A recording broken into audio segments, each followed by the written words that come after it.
Well, not so good. I just don't feel good. You know, some days you don't feel like you're doing good. Some days you don't feel like you're worth anything. Some days I don't feel like. Hey, Josh. Well, hello, Doug. How's it going today? Well, not so good. I just don't feel good. You know, some days you don't feel like you're doing good. Some days you don't feel like you're worth anything. Some days I don't feel like. There's just a cloud in my day, and I don't know what to do. I don't suppose Proverbs would have anything about this mental fog now, would it? Well, I'm glad you asked, Doug. And real quickly, we're in Proverbs chapter 12 today, and there's a specific verse that comes to mind in this chapter that I think will be very applicable to your situation. Proverbs chapter 12. One simple verse that we're going to examine in this chapter with many different verses that have many different applications that we can apply to our lives. And today, I'd like you and Doug to consider this particular verse found in verse 25 that states, "Heaviness in the heart of man maketh it stoop," or makes you sad. Heaviness in your heart, fog in your mind, depression, anxiety.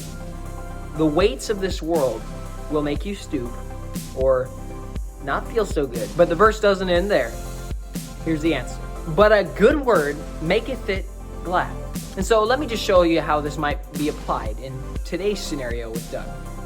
Doug, Yes, Josh? you have been doing so well over the last few days. I can't imagine what you're going to be like in the days to come as well. Because you've not only stepped out to take hold of wisdom, you've stepped out to apply that knowledge and turn it into wisdom in your own life.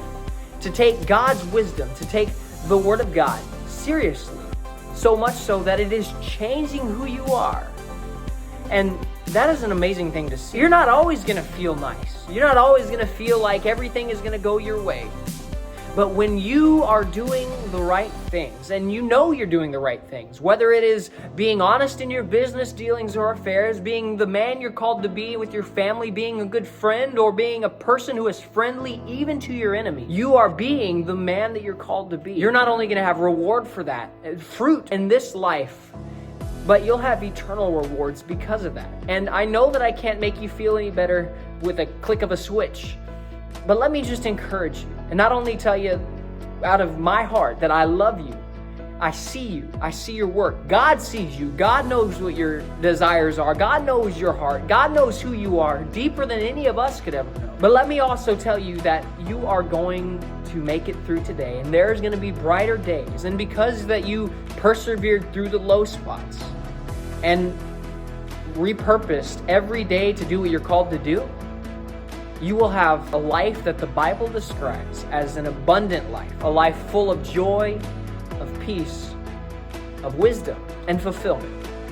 And that's something I can say about you that I can't say about everyone. You're amazing, Doug. You're amazing. You really think so, Josh? Thank you for being my friend, Josh. Thank you for walking me through the Wisdom series, and I'm excited at what the future holds. I know not every day is going to be a good day. Good day. It's not going to feel good. But thank you for encouraging me, even when I don't really have any reason to feel bad. But taking my hand and walking me through this time, and pointing me to the Word of God, and listening to it, and applying it yourself. It's a process that we all have to work out, and it may not end up the exact same way, and you may still feel bad even after people give you a good word. Let's start with sowing kindness with our lips. Make it sincere, don't flatter. Don't over-exaggerate for the sake of just making somebody feel better, but tell them honestly. Lift up the good points in their life. And maybe choose not to emphasize the areas that they need work when their heart is stooping. You're going to be somebody who builds up people and not tears them down. And that's an amazing feeling. If you've ever felt it before and you've helped people's attitude or persona or day just turn around and get better in some way, you know that that's a good feeling. And God designed us to build each other up, to love each other, to hold each other, to carry each other, to point each other towards God and His truth with love. And that's what we want to do here at the Wisdom Series. And I appreciate you tuning in. My name is Josh Snyder. I hope you'll come back again tomorrow for chapter 13, episode 13 of the Wisdom series with Josh and Doug. I love y'all. God bless.